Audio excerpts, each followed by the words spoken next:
ಹಬ್ಬದಲ್ಲಿ ಮುಸ್ಲಿಂ ಬಾಂಧವರಿಗೆ ಎಸ್ಸಿನ ಲೋಕಸಭಾ ಚುನಾವಣೆಯಲ್ಲಿ ನೀತಿ ಸಂಹಿತೆ ಜಾರಿಯಾದಂತ ಹಿನ್ನೆಲೆಯಲ್ಲಿ ಕೂಡ ಹೈ ಅಲರ್ಟ್ ಆಗಿದ್ದಾರೆ. ಇನ್ನು ಮೈತ್ರಿ ಅಭ್ಯರ್ಥಿಗಳ ಗೆಲುವು ಖಚಿತ ಅಂತ ಹೇಳಲಾಗ್ತಾ ಇದೆ. ಸದ್ಯದ ಮಟ್ಟಿಗೆ ಚುನಾವಣಾ ಪ್ರಚಾರ ಕೂಡ ಜೋರಾಗಿದೆ. ನಿಖಿಲ್ ಕುಮಾರಸ್ವಾಮಿ ಅವರು ಚನ್ನಪಟ್ಟಣದಲ್ಲಿ ವಿಶ್ವಾಸವನ್ನ ಕೂಡ ವ್ಯಕ್ತಪಡಿಸಿದ್ದಾರೆ.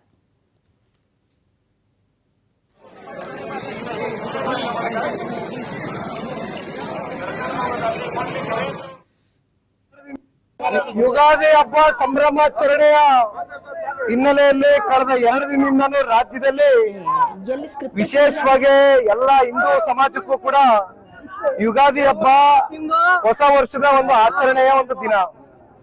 ಈಗಾಗಲೇ ಕಳೆದ 2 ದಿನದಿಂದನೂ ಹಬ್ಬವನ್ನ ಏನು ಆಚರಣೆ ಮಾಡಿ ಇವತ್ತು 11ನೇ ತಾರೀಕು ಇನ್ನ 14 ದಿನಗಳ ಕಾಲ ಚುನಾವಣಾ ಪ್ರಚಾರ ಮಾಡ್ತಕ್ಕಂಥದಕ್ಕೆ ನಮ್ಗೆ ಅವಕಾಶ ಇರ್ತಕ್ಕಂಥದ್ದು. ಇವತ್ತು ಮೊದಲನೇ ದಿನ ಚನ್ನಪಟ್ಟಣ ವಿಧಾನಸಭಾ ಕ್ಷೇತ್ರದಲ್ಲಿ ಹಲವಾರು ಹಳ್ಳಿಗಳು ಹಾಗೂ ನಗರ ಭಾಗದಲ್ಲೂ ಕೂಡ ಈಗ ಅಂತಿಮವಾಗಿ 10 ಗಂಟೆವರೆಗೂ ರಾತ್ರಿ ಈಗ ಪ್ರಚಾರ ಇದೇ ರೀತಿ ಕೈಗೊಳ್ತಾ ಇದೆ. ಬಹುಶಃ ಈಗ ತಾನೇ ಡಾಕ್ಟರ್ CN ಮಂಜುನಾಥ್ ರವರು ಮಾತನಾಡಿ ತೆರಳಿದ್ದಾರೆ.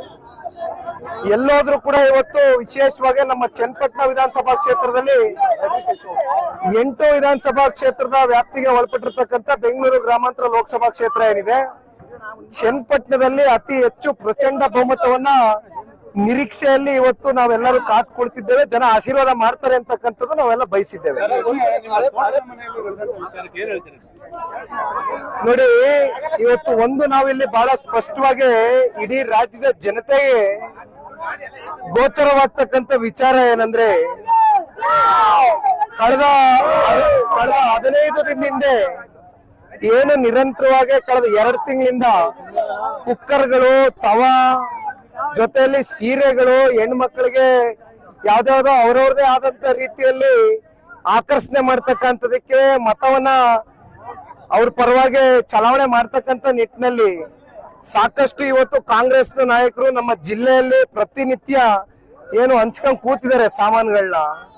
ಇವತ್ತು ಚುನಾವಣಾ ಅಧಿಕಾರಿಗಳು, ಚುನಾವಣಾ ಆಯೋಗ, ಜಿಲ್ಲಾಡಳಿತ ಹಾಗೂ ಪೊಲೀಸರು ಇವತ್ತು ಸಂಪೂರ್ಣವಾಗಿ ಕಣ್ಣನ್ನ ಮುಚ್ಕೊಂಡು ಕೂತಿದ್ದಾರೆ ಇಲ್ಲಿ. ಇಂಥ ಒಂದು ಸಂದರ್ಭದಲ್ಲಿ ಏನು ನಿನ್ನೆ ದಿನ ನಮ್ಮ ಬಿಡದಿಯ ತೋಟದ ಮನೆಯಲ್ಲಿ 150ಕ್ಕೂ ಹೆಚ್ಚು ಇವತ್ತು ಜನಗಳು ಕೆಲಸ ಮಾಡ್ತಕ್ಕಂಥದ್ದು ನಮ್ಮ ತೋಟದಲ್ಲಿ, ವಿಶೇಷವಾಗಿ ನಮ್ಮ ರಾಮನಗರ ಜಿಲ್ಲೆಯಲ್ಲಿ 150 ಜನ ಕೆಲಸ ಮಾಡ್ತಕ್ಕಂಥದ್ದು ಬಿಡದಿಯ ತೋಟದ ಮನೆಯಲ್ಲಿ. ಅವರಿಗೆ ಒಂದು ಊಟದ ಒಂದು ವ್ಯವಸ್ಥೆಯನ್ನ ಮಾಡ್ಕೊಡ್ತಕ್ಕಂಥ ಹಿನ್ನೆಲೆಯಲ್ಲಿ ನಾವೇನು ಎಲ್ಲ ತಯಾರಿಗಳನ್ನ ಮಾಡ್ಕೊಂಡಿದ್ವಿ.